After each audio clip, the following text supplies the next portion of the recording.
Hi learners, ഇന്ന് നമ്മൾ discuss ചെയ്യുന്നത് 6th സെമിസ്റ്റർ BA ഇംഗ്ലീഷിൻ്റെ ന്യൂ ലിറ്ററേച്ചേഴ്സ് ഇൻ ഇംഗ്ലീഷ് എന്ന പേപ്പറിലെ ട്രാക്സ് എന്ന വർക്കാണ്. അപ്പോൾ നമ്മളിതിൻ്റെ കുറച്ച് എക്സ്പ്ലനേഷൻ ചെയ്തിട്ടുണ്ട്. അപ്പോൾ ഈ വീഡിയോ സെക്കൻഡ് പാർട്ടാണ്. അപ്പോൾ ഫസ്റ്റ് പാർട്ട് കാണാത്തവരാണെങ്കിൽ ഫസ്റ്റ് പാർട്ട് കണ്ടിട്ട് ഇത് കാണാം. So next paragraph. It is difficult to sort out fact from fiction, fear from paranoia, and goodies from baddies when you are new in a town. But something was definitely cure about this. അപ്പോൾ ആ ഒരു ടൗണിലെ പറ്റി പറയുകയാണ്. അപ്പോൾ ഫിക്ഷനിൽ നിന്ന് fact sort out ചെയ്യുക, fact മാറ്റിയെടുക്കുക, fiction കഥകളിൽ നിന്ന് ഫാക്റ്റ് സോർട്ട് ഔട്ട് ചെയ്തെടുക്കുക. അതുപോലെ പാരനോയ എന്ന് പറയുന്നത് ഒരു മെൻ്റൽ പ്രോബ്ലമാണ്. പാരനോയയിൽ നിന്ന് പേടിയൊക്കെ ഉള്ളൊരു പ്രശ്നമാണ്. അപ്പോൾ പാരനോയയിൽ നിന്ന് പേടി, ഫിയർ മാറ്റിയെടുക്കുക, സോർട്ട് ഔട്ട് ചെയ്തെടുക്കുക, അങ്ങനെ ഡിഫറൻഷ്യേറ്റ് ചെയ്തെടുക്കുക. അതുപോലെ ബാഡീസിൽ നിന്ന് ഗുഡീസ് ഡിഫറൻഷ്യേറ്റ് ചെയ്തെടുക്കുക എന്നൊക്കെ പറയുന്നത് കുറച്ച് ഡിഫിക്കൾട്ടാണ്. When you are new in a town, ഒരു സ്ഥലത്ത് പുതിയതായിട്ട് വരുമ്പോൾ ഏതാണ് നല്ലത് ഏതാണ് മോശമെന്നൊന്നും തിരിച്ചറിയാൻ പറ്റില്ല, ഡിഫറൻഷ്യേറ്റ് ചെയ്തെടുക്കാൻ പറ്റില്ല. But something was definitely queer about this. Queer എന്ന് പറഞ്ഞാൽ ഇറ്റ് മീൻസ് സ്ട്രേഞ്ച്. പക്ഷേ എന്തോ ഒന്ന് ഇവിടെ സ്ട്രേഞ്ച് ആയിട്ടുണ്ട് ഇത് തമ്മിൽ. Okay, the place seemed soulless, rootless, but perhaps it was just that which encouraged, in certain circumstances, the extraordinary. Had everyone been trying to put the fear of God into me just because I was an urbanite in the bush? Had I suddenly landed in Ku Klux Klan country? I had spent time before with Aboriginal people. In fact, had one of the best holidays of my entire life with them. Certainly, there had been some heavy drinking and occasional fight, but that was part of the white Australian tradition too, and could be found in most pubs or parties in the country. If the blacks here were like the blacks there, how could a group of whites be so consumed with fear and hatred? And if they were different here, what happened to make them that way? Tread carefully, my instincts said. I could sense already a camouflaged violence in this town, and I had to find a safe place to stay. Rabbits too have their survival mechanisms. അപ്പോൾ നമ്മൾ പറഞ്ഞു Robin Davidson അബോറിജിനൽസിൻ്റെ കൂടെ താമസിക്കാനാണ് തീരുമാനിച്ചത്. അപ്പോൾ ആ ഒരു കാര്യത്തിൽ നിന്ന് എല്ലാവരും റോബിൻ ഡേവിഡ്സനെ പല പല കാര്യങ്ങൾ പറഞ്ഞിട്ട് പിന്തിരിപ്പിക്കാൻ നോക്കുകയാണ്. അബോറിജിനൽസിന് എന്തോ ഒരു പ്രശ്നമാണ് ഇതുപോലെ, അവരെ കൂടെ സ്റ്റേ ചെയ്യേണ്ട, ശ്രദ്ധിക്കണം, അങ്ങനത്തെ ഓരോ കാര്യങ്ങൾ പറഞ്ഞിട്ട്. അപ്പോൾ അതൊക്കെയാണ് ഈ ഒരു സ്റ്റാൻസയിൽ പറയുന്നത്. അപ്പോൾ റോബിൻ ഡേവിഡ്സൺ ഒരുപാട് ക്വസ്റ്റ്യൻസ് ചോദിക്കുകയാണ് ഇവിടെ. Had I suddenly landed in കൂ ക്ലക്സ് ക്ലാൻ കൺട്രി എന്ന് ചോദിക്കുകയാണ്. കൂ ക്ലക്സ് ക്ലാൻ എന്ന് പറയുന്നത് ഒരു ഗ്രൂപ്പ് ഓഫ് വൈറ്റ് അമേരിക്കൻ പീപ്പിളാണ്. അവർക്ക് അവരുടെ മെയിൻ ഇതെന്ന് പറയുന്നത് ബ്ലാക്കിനോട് ഭയങ്കര ഹേറ്റഡാണ്, ഭയങ്കര ദേഷ്യമാണ്. ബ്ലാക്കിനെ ഒട്ടും ഇഷ്ടമില്ലാത്ത ഒരു വൈറ്റ് അമേരിക്കൻ ഗ്രൂപ്പാണ് കൂ ക്ലക്സ് ക്ലാൻ. അപ്പോൾ ആ കൂ ക്ലക്സ് ക്ലാൻ്റെ കൺട്രിയിൽ പെട്ടെന്ന് ഞാൻ വന്ന് ലാൻഡ് ചെയ്തതാണോ, ഇവിടെയുള്ളവരൊക്കെ എന്താണ് ഇങ്ങനെ പറയുന്നത്? അപ്പോൾ ഇതിന് മുന്നേ had everyone been trying to put the fear of God into me just because I was an urbanite in the bush എന്ന് പറയുന്നുണ്ട്. അപ്പം ദൈവത്തിൻ്റെ കാര്യമൊക്കെ പറഞ്ഞിട്ടാണ് അവർ പലതും പറഞ്ഞു നോക്കുന്നുണ്ട് അബോറിജിനൽസിൽ നിന്ന് വിട്ടു നിൽക്കാൻ വേണ്ടിയിട്ട്. അപ്പം ഫിയർ ഓഫ് ഗോഡ്, അപ്പം അതിനെപ്പറ്റിയൊക്കെ എൻ്റെ അടുത്ത് പറയുന്നത് എന്താ, ഞാൻ അർബനൈറ്റ് ഇൻ ദ ബുഷ് ആയിട്ടാണോ, ആ ഒരു സ്ഥലത്തേക്ക് പുതിയൊരു ആളായിട്ടാണോ എന്ന് പറയുകയാണ്. I had spend time before with aboriginal people. അപ്പോൾ അബോറിജിനൽ പീപ്പിളിൻ്റെ കൂടെ ഞാൻ ഇതിന് മുന്നേയും ടൈം സ്പെൻഡ് ചെയ്തിട്ടുണ്ട്, നല്ല ഹോളിഡേയ്സ് കിട്ടിയിട്ടുണ്ട് അവരുടെ കൂടെ. അപ്പോൾ ഇടയ്ക്കൊക്കെ അവരും ഡ്രിങ്ക് ചെയ്തിട്ട് ഫൈറ്റ് ചെയ്യാറുണ്ട്. അത് വൈറ്റ് ഓസ്ട്രേലിയൻസിൻ്റെയും ഒരു ട്രഡീഷനാണ്, അവരും അങ്ങനെ ചെയ്യാറുണ്ട്. അങ്ങനത്തെ കാര്യങ്ങളൊക്കെ പറയുകയാണ് റോബിൻ ഡേവിഡ്സൺ. പിന്നെ എന്തിനാണ് എല്ലാവർക്കും അബോറിജിനൽസിനോട് ഇത്ര ഹേറ്റ്രഡ് നോയിക്കാണ്? റോബിൻ ഡേവിഡ്സൺ അബോറിജിനൽസിന് വേണ്ടി ഒരുപാട് ഫൈറ്റ് ചെയ്ത ഒരാളൊക്കെയാണ് കേട്ടോ. ട്രെഡ് കെയർഫുള്ളി മൈ ഇൻസ്റ്റിങ്സ് സെറ്റ്. അപ്പോൾ ശ്രദ്ധിച്ച് മുന്നോട്ട് പോവുക. ട്രെഡ് മീൻസ് ഓരോ ചവിട്ടും വെക്കുക, ഓരോ അടിയും ശ്രദ്ധിച്ചിട്ട് വെക്കുക. അവളുടെ ഒരു ഇൻസ്റ്റിങ്ക്റ്റ് തന്നെ അവളോട് പറഞ്ഞു എന്ന് പറയുകയാണ്. I could sense already a camouflaged violence in this town. Camouflage എന്ന് പറഞ്ഞാൽ ഒരു ഹിഡൻ, ഒരു ഹൈഡ് ചെയ്ത് നിൽക്കുന്ന ഒരു വയലൻസ് ഈ ടൗണിൽ കാണാൻ പറ്റുന്നുണ്ട്. അബോറിജിനൽ പീപ്പിളും വൈറ്റ് പീപ്പിളും തമ്മിലായിരിക്കും. And I had to find a safe place to stay. അപ്പോൾ ഒരു സേഫ് പ്ലേസ് കണ്ടുപിടിക്കേണ്ടതുണ്ട്. Rabbits to have their survival mechanism. റാബിറ്റ്സിന് വരെ, പാവങ്ങളായ റാബിറ്റ്സിന് വരെ ഒരു സർവൈവൽ മെക്കാനിസം ഉണ്ടാവുമല്ലോ. അപ്പോൾ ഞാനും ഒരു സേഫ് പ്ലേസ് സ്റ്റേ ചെയ്യാൻ കണ്ടുപിടിക്കേണ്ടതുണ്ട് എന്ന് റോബിൻ ഡേവിഡ്സൺ പറയുകയാണ്. Next paragraph. They say paranoia attracts paranoia. Certainly, no one else I met ever had such a negative view of Alice Springs. But then I was to get to know it from the gutters up, which may have given me a distorted perspective. It is said that anyone who sees the Todd River flows 3 times falls in love with the Alice. ഇവിടെ പറയുകയാണ് they say paranoia attracts paranoia. അപ്പം paranoia എന്ന് പറഞ്ഞൊരു mental problem ആണെന്ന് പറഞ്ഞല്ലോ. ഈ mental പ്രോബ്ലത്തിനെ attract ചെയ്യുന്നു. അത് റോബിൻ ഡേവിഡ്സന് ആ ഒരു ഏരിയനോട് ആ ഒരു സറൗണ്ടിങ്സിനോട് ഇഷ്ടപ്പെടുന്നതിനെ പറ്റി മറ്റുള്ളവർ പറയുകയാണ്. They say paranoia attracts paranoia എന്നാണ് പറയുന്നത്. അപ്പോൾ അവൾക്കൊരു മെൻ്റൽ പ്രോബ്ലം ഉള്ളതുകൊണ്ടായിരിക്കും അങ്ങനത്തെ ഒരു സ്ഥലം ഇഷ്ടപ്പെടുന്നത് എന്ന രീതിയിലായിരിക്കും. Certainly no one else I met ever had such a negative view of Alice Springs. അപ്പം ആലിസ് സ്പ്രിങ്സിനെ പറ്റി ആ ഒരു സ്ഥലത്തിനെ പറ്റി ഞാൻ ഇതിന് മുന്നേ മീറ്റ് ചെയ്ത ആരും ഇങ്ങനെ ഒരു അഭിപ്രായം ഒന്നും പറഞ്ഞിട്ടില്ല. But then I was to get to know it from the gutters up, which may have given me a distorted perspective. It is said that anyone who sees a Todd River flows 3 times falls in love with the Alice. അപ്പം Todd river flow ചെയ്യുന്നത് ഒരു 3 പ്രാവശ്യം കണ്ട ആൾ എന്തായാലും he will fall in love with Alice എന്നാണ് പറയുന്നത്. ആ ഒരു സ്ഥലം ആൾക്ക് ഇഷ്ടപ്പെടുന്നു. അപ്പോൾ ആലിസ് സ്പ്രിങ്സിലെ മെയിൻ പ്ലേസ് ആണ് Todd river. By the end of the second year, after seeing it freakingly flood more often than that, I had a passionate hatred yet an inexplicable and consuming addiction for it. അപ്പം നമ്മളെ Robin Davidson പറയുകയാണ് by the end of the second year. അപ്പോൾ ഒരു രണ്ടാമത്തെ year ആയപ്പോഴേക്കും after seeing it freakingly flood off ആണ്. അപ്പം നന്നായിട്ട് ആ ഒരു ടോഡ് റിവർ ഒഴുകുന്നത് കാണുമ്പം എന്താ പറയുന്നത്, I had a passionate hatred yet an inexplicable and consuming addiction for it. എന്തോ ഒരു പാഷനേറ്റ് ഹേറ്റ്രഡോ എന്തൊക്കെയോ ഒരു ഭയങ്കര ഒരു അഡിക്ഷൻ ആ ഒരു ടോഡ് റിവറിനോട് ഫീൽ ചെയ്തു. So it is A beautiful part of nature എന്ന് മനസ്സിലാക്കാം. There are 14,000 people living there, of whom 1,000 are aboriginal.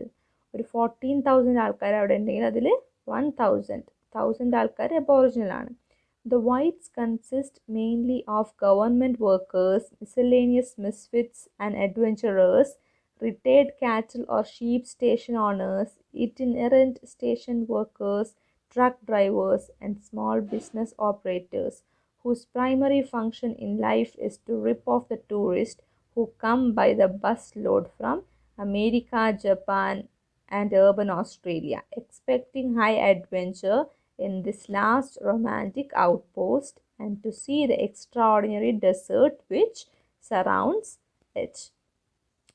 അപ്പോൾ ഇവിടെ പറയുന്നത് 14,000 ആൾക്കാരിൽ 1,000 പീപ്പിൾ അബോറിജിനലാണെന്ന് പറയാണ്. പിന്നെ അവിടെയുള്ള വൈറ്റ് പീപ്പിൾ എന്തൊക്കെ ജോലിയാണ് ചെയ്യുന്നതെന്ന് പറയാണ്. അപ്പം നല്ല ഒരു ഹൈ പ്രൊഫഷൻ, വലിയ ജോലികളാണ് വൈറ്റ് പീപ്പിൾ അവിടെ ചെയ്യുന്നത്. ബിക്കോസ് അവർക്കാണല്ലോ അവിടെ ഇമ്പോർട്ടൻസ് ഉള്ളത്. വൈറ്റ് പീപ്പിൾ ഗവൺമെൻറ് വർക്കേഴ്സാണ്, പിന്നെ അഡ്വഞ്ചറേഴ്സാണ്, അല്ലെങ്കിൽ ഷീപ്പ് സ്റ്റേഷൻ ഓണേഴ്സാണ്, ഇഗ്നറൻറ്റ് സ്റ്റേഷൻ വർക്കേഴ്സാണ്, ട്രക്ക് ഡ്രൈവേഴ്സ്, അങ്ങനെ നല്ല നല്ല ജോലികളാണ് ചെയ്യുന്നത്. പിന്നെ ചെറിയ ബിസിനസ് ഓപ്പറേറ്റേഴ്സ് ഉണ്ട് എന്ന് പറയുന്നുണ്ട്.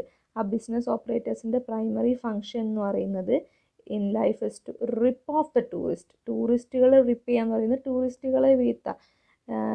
Who come by the bus load from അമേരിക്കയിൽ നിന്നും ജപ്പാനിൽ നിന്നും urban ഓസ്ട്രേലിയയിൽ നിന്നുമൊക്കെ ബസ്സിന് വരുന്ന ടൂറിസ്റ്റുകളെ വീഴ്ത്തിയിട്ട് അവിടുത്തെ അഡ്വഞ്ചർ സ്പോട്ട്സൊക്കെ കാണിച്ചു തരാമെന്നൊക്കെ പറഞ്ഞിട്ട് ഒക്കെ കൊണ്ടുപോകുന്ന അങ്ങനത്തെ കുറച്ച് ബിസിനസ് ഓപ്പറേറ്റേഴ്സും ഉണ്ട്.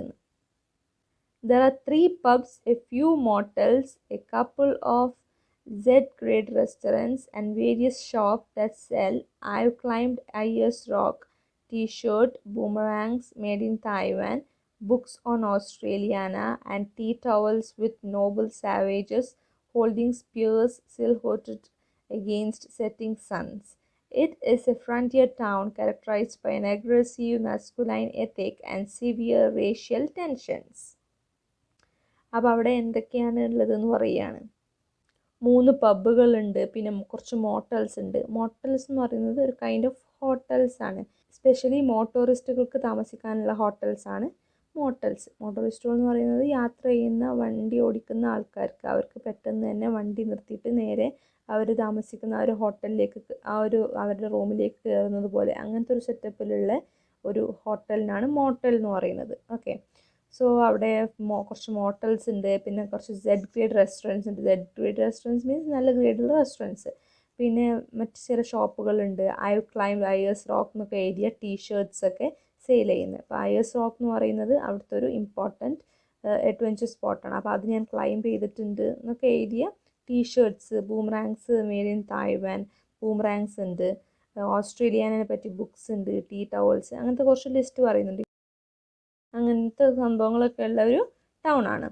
Next paragraph. ഐ ഏറ്റ് breakfast at A cheap cafe, then stepped out into the glaring street where things were beginning to move and squinted at my home. I asked someone where the cheapest accommodation was, and they directed me to a caravan park 3 miles north of town. അപ്പോൾ Robin ഡേവിഡ്സന് ഒരു ചീപ്പ് കഫേയിൽ നിന്നാണ് breakfast കഴിച്ചതെന്ന് പറയുന്നുണ്ട്. അപ്പോൾ ആകെ കുറച്ച് cash ഉണ്ടായിരുന്നുള്ളൂ, $6 എങ്ങാനും കൊണ്ടാണല്ലോ വന്നത്. അപ്പം അവിടെ പൈസക്ക് ഇഷ്യൂ ഉണ്ട്. അപ്പോൾ അതുകൊണ്ട് തന്നെ ചീപ്പായിട്ടുള്ള കഫേന്നാണ് ഫുഡ് കഴിച്ചത്. എന്നിട്ട് പിന്നെ I asked someone what the cheapest accommodation was, ഏറ്റവും ചീപ്പായിട്ട് സ്റ്റേ ചെയ്യാൻ പറ്റുന്നത്, ഏറ്റവും വില കുറഞ്ഞ് എവിടെയാണ് സ്റ്റേ ചെയ്യാൻ പറ്റുക എന്നൊക്കെ ഓരോരുത്തരോട് ചോദിച്ചു. അപ്പോൾ they directed me to caravan park 3 miles north of town. അപ്പം ടൗണിൻ്റെ നോർത്തിലേക്ക് 3 miles നോർത്തിലേക്ക് പോയാലുള്ള കാരവൻ പാർക്കിലേക്ക് പോകാനാണ് എല്ലാവരും പറഞ്ഞത്. It was a hot and dusty walk, but interesting. The road followed a tributary of the Todd. Still, straight columns of blue smoke chimneying up through the gum leaves marked Aboriginal camps. On the left were the garages and workshops of Industrial Alice, galvanized iron sheds behind which spread the trimmed lawns and trees of suburbia. While I arrived, the proprietor informed me that it was only $3 if I had my own tent, otherwise it was $8. ഒരു hot and dusty വാക്കായിരുന്നു എന്ന് പറയുകയാണ്. എന്നിട്ട് ആ ഒരു road പോകുമ്പം road followed a tributary of the Todd റിവറിൻ്റെ കുറേ parts, അതിൻ്റെ ഭാഗങ്ങളൊക്കെ ഇങ്ങനെ ഫോളോ ചെയ്യുന്നുണ്ട് ആ road. Still straight columns of blue smoke chimney up through the gum leaves marked aboriginal camps. അപ്പോൾ അബോറിജിനൽ ക്യാമ്പ്സ് ഒക്കെ കാണാൻ പറ്റുന്നുണ്ട്. ഓൺ ദ ലെഫ്റ്റിൽ ഗ്യാരേജസ് ആൻഡ് വർക്ക്ഷോപ്സ് ഒക്കെയാണ് ഉള്ളത്.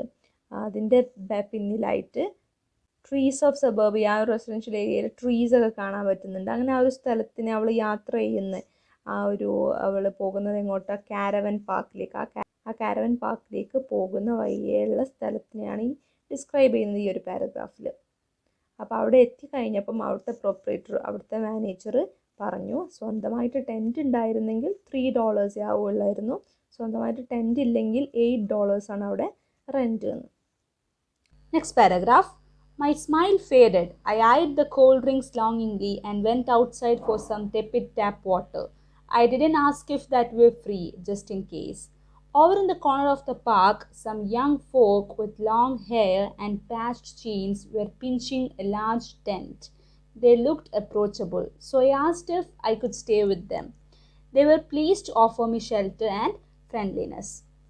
അപ്പം റോബിൻ ഡേവിഡ്സന് അവിടെ ആ ഒരു സ്ഥലത്ത് കാരവൻ പാർക്കിൽ താമസിക്കാനുള്ള റേറ്റ് ചോദിച്ച സമയത്ത് സ്വന്തമായിട്ട് ടെൻറ്റ് ഇല്ലെങ്കിൽ $8, ടെൻറ്റ് ഉണ്ടെങ്കിൽ $3 റേറ്റ് എന്ന് കേട്ടപ്പം ആ ഒരു സമയത്ത് അവൾ പറയുകയാണ്, ക്യാഷ് ഇല്ലാത്തത് കൊണ്ട് ഹർ സ്മൈൽ ഫേഡഡ്, അവളുടെ ആ മുഖത്തെ പുഞ്ചിരി മാഞ്ഞുപോയി. I eyed the cold drinks longingly. ദൂരെയുള്ള കോൾഡ് ഡ്രിങ്ക്സ് അവൾ കുറേ നേരം ഇങ്ങനെ നോക്കി നിന്നു. ഷോപ്പുകളിലൊക്കെ ഉള്ള കോൾഡ് ഡ്രിങ്ക്സ് കുറേ നേരം ഇങ്ങനെ നോക്കി നിന്നു. അത് വാങ്ങിക്കാനുള്ള ക്യാഷ് കയ്യിലില്ല. അപ്പോൾ അതുകൊണ്ട് പിന്നെ ടാപ്പ് വാട്ടർ തന്നെ കുടിക്കാൻ വേണ്ടി പോയി. ആ ടാപ്പ് വാട്ടറിന് അത് ഫ്രീ ആണോ അല്ലെങ്കിൽ ചാർജബിൾ ആണോ, പൈസ ഉണ്ടോ എന്നൊന്നും ചോദിക്കാനേ നിന്നിട്ടില്ല. ജസ്റ്റ് ഇൻ കേസ് എന്തെങ്കിലും ഉണ്ടെങ്കിലോ, അതുകൊണ്ട് ചോദിക്കാനേ നിന്നിട്ടില്ല.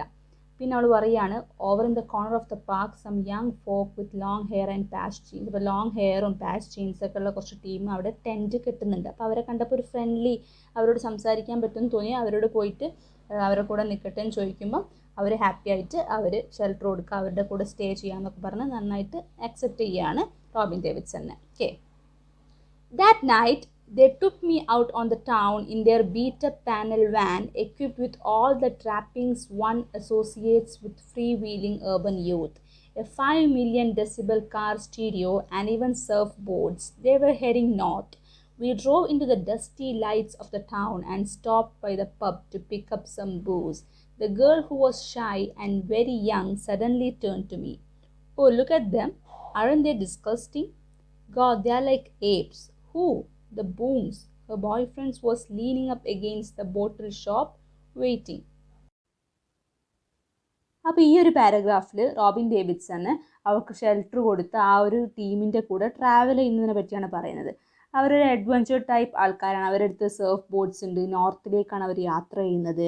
പിന്നെ they drove into the dusty lights of the town and stop by the pub to pick up some booze. പബ്ബിൻ്റെ അടുത്തൊക്കെ നിർത്തി കുറച്ച് ഡ്രിങ്ക്സ് വാങ്ങിക്കാൻ വേണ്ടിയിട്ട് അവർ ടൗണിൻ്റെ ഡസ്റ്റി ലൈറ്റ്സിലൂടെയാണ് പോകുന്നത് എന്നൊക്കെ പറയുന്നുണ്ട്. അപ്പോൾ ആ ഒരു ഗ്യാങ്ങിൽ, ആ ഒരു ടീമിലുള്ള ഒരു ഒരു ഷൈ ഗേളാണ്, ഒരു യങ് ഗേളാണ്. അപ്പോൾ അവൾ റോബിൻ ഡേവിഡ്സിൻ്റെ അടുത്ത് പെട്ടെന്ന് പറയാണ്, "oh, look at them, aren't they disgusting? God, they are like apes." അപ്പോൾ അവരെ നോക്കൂ, അവർ ഡിസ്കസ്റ്റിംഗ് ആണ്, അവരെ കാണാൻ ഏപ്സിനെ പോലെയുണ്ട്, കുരങ്ങന്മാരെ പോലെയുണ്ടെന്ന് പറയുകയാണ്. അപ്പോൾ റോബിൻ ഡേവിഡ്സൺ ചോദിക്കുകയാണ്, "ഹൂ, ആരെ?" അപ്പം അവൾ പറയാണ്, "ദ ബൂങ്സ്." ബൂങ്സ് എന്ന് പറയുന്നത് അബോറിജിനൽസിനെയാണ്. അപ്പോൾ റോബിൻ ഡേവിഡ്സൺ ഇതാണ്, "her boy friend was leaning up against the bottle shop waiting." ഈ പറയുന്ന ആളുടെ ബോയ് ഫ്രണ്ട് ആ ഒരു ബോട്ടിൽ ഷോപ്പിൻ്റെ അടുത്ത് ഡ്രിങ്ക്സ് വാങ്ങിക്കാൻ വേണ്ടിയിട്ട് ഇങ്ങനെ ലീൻ ചെയ്ത് ആ ഷോപ്പിൽ നിന്ന് ഇങ്ങനെ ചാരി നിന്നിട്ട് വെയിറ്റ് ചെയ്യാണ്, ക്യൂ നിൽക്കുകയാണ് ഡ്രിങ്ക്സ് വാങ്ങിക്കാൻ വേണ്ടിയിട്ട്. "Hurry up, Bill, and let's go out of here, ugly brutes." She folded her arms as if she were cold and shivered with repulsion. അപ്പോൾ അവൾ പെട്ടെന്ന് ബില്ല് വാങ്ങിച്ചിട്ട് നമുക്ക് ഇവിടുന്ന് സ്ഥലം വിടാം എന്ന് പറയുകയാണ്. "I put my head on my arms, bit my tongue, and knew the night was going to be a long one. The next day, I got a job at the pub, starting in 2 days. Yes, I could stay in a back room of the pub, the payment for which would be deducted from my first week's wages. Meals were provided perfect. That gave me time to suss out camel business. I sat in the bar for a while and chatted with the regulars. I discovered there were 3 camel men in town, 2 involved with tourist business and the other one an old Afghan who was bringing in camels from the wild to sell to Arabia as meat herds. I met a young geologist who offered to drive me out to meet this man." Okay, അപ്പോൾ ഇപ്പോൾ ഇവിടെ പറയുന്നത് അവളുടെ head ആംസിലൊക്കെ വെച്ചിട്ട് tongue byte ചെയ്തിട്ട് ഫുഡിന് വേണ്ടി stove ചെയ്യുന്നൊരു കണ്ടീഷനൊക്കെ പറയുകയാണ്. ഇപ്പോൾ വിശന്നിട്ട് അങ്ങനെയൊക്കെ അവൾ ഉറങ്ങുകയാണ്. അപ്പോൾ ആ ഒരു നൈറ്റ് അവൾക്കൊരു ലോങ് നൈറ്റ് പോലെ ഫീൽ ചെയ്യും എന്ന് അവൾക്കറിയാം എന്നൊക്കെ പറയുകയാണ്. അപ്പം അടുത്ത ദിവസം അവൾക്കൊരു പബ്ബിൽ ജോലി കിട്ടുകയാണ്. അപ്പോൾ ആ പബ്ബിൻ്റെ ബാക്കിൽ സ്റ്റേ ചെയ്യാം. അതിൻ്റെ റെൻറ്റ് അവളുടെ സാലറിയിൽ നിന്ന് അവർ എടുത്തോളും. അങ്ങനെ മീൽസൊക്കെ പെർഫെക്റ്റ് ടൈമിന് കിട്ടും. അപ്പോൾ അവൾക്ക് അവളുടെ ക്യാമൽ ബിസിനസ്സിനെ പറ്റി ആലോചിക്കാനും ക്യാമലിനെ വാങ്ങിക്കുക, ക്യാമലിൽ ട്രാവൽ ചെയ്തിട്ട് ഓസ്ട്രേലിയൻ ഡെസേർട്ടിൽ യാത്ര ചെയ്യുക എന്നൊക്കെയാണല്ലോ അത് അവളുടെ ലക്ഷ്യം. അപ്പോൾ അതിനൊക്കെ പറ്റിയൊക്കെ ചിന്തിക്കാനൊക്കെ കുറച്ച് ടൈം കൂടി കിട്ടുകയാണ്.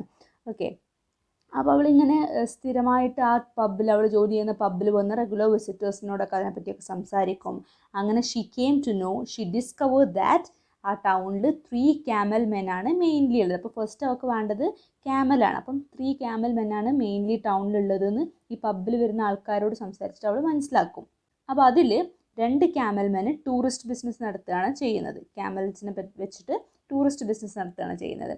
വേറൊരാൾ ഒരു ഓൾഡ് അഫ്ഗാനാണ്. അദ്ദേഹം ക്യാമൽസിനെ കൊണ്ടുവരുന്നത് അറേബ്യയിലേക്ക് സെയിൽ ചെയ്യാൻ വേണ്ടിയിട്ടാണ്, അറക്കാൻ വേണ്ടിയിട്ട്. Okay, I met a young geologist who offered to drive me out to meet this man. അപ്പം ആ അഫ്ഗാനിൻ്റെ അടുത്തേക്ക് ഒരു യങ് ജിയോളജിസ്റ്റ് ഇവിടെ കൊണ്ടുപോകാമെന്ന് പറഞ്ഞു. ഓക്കെ, സോ ഈ ഒരു എക്സ്പ്ലനേഷൻ വീഡിയോ ഞാനിവിടെ വൈൻഡപ്പ് ചെയ്യുകയാണ്. ഇനി ഇതിൻ്റെ കണ്ടിന്യൂസ് എക്സ്പ്ലനേഷൻ അടുത്തൊരു പാർട്ടായിട്ട് വീഡിയോ അപ്ലോഡ് ചെയ്യാം. അപ്പോൾ ഇനി വരാൻ പോകുന്നതിൻ്റെ സമ്മറി എന്ന് പറയുന്നത്, ഇപ്പം റോബിൻ ഡേവിഡ്സൺ ആവശ്യം ഒരു ക്യാമലാണ്. അപ്പോൾ അവൾ ക്യാമലിനെ തിരഞ്ഞിട്ട് പോവുകയാണ്. അപ്പോൾ ആരുടെ അടുത്തൊക്കെ പോകുന്നുണ്ട്, എവിടെ നിന്നാണ് അവൾക്ക് ക്യാമലിനെ കിട്ടുന്നത് എന്നൊക്കെയുള്ള കാര്യങ്ങൾ അറിയാൻ വേണ്ടിയിട്ട് ഈ ചാപ്റ്റർ ബാക്കി കൂടെ നോക്കാം. ഓക്കെ, സോ ഈ ചാപ്റ്ററിൻ്റെ കണ്ടിന്യൂഷൻ അടുത്ത വീഡിയോയിലുണ്ടാവും.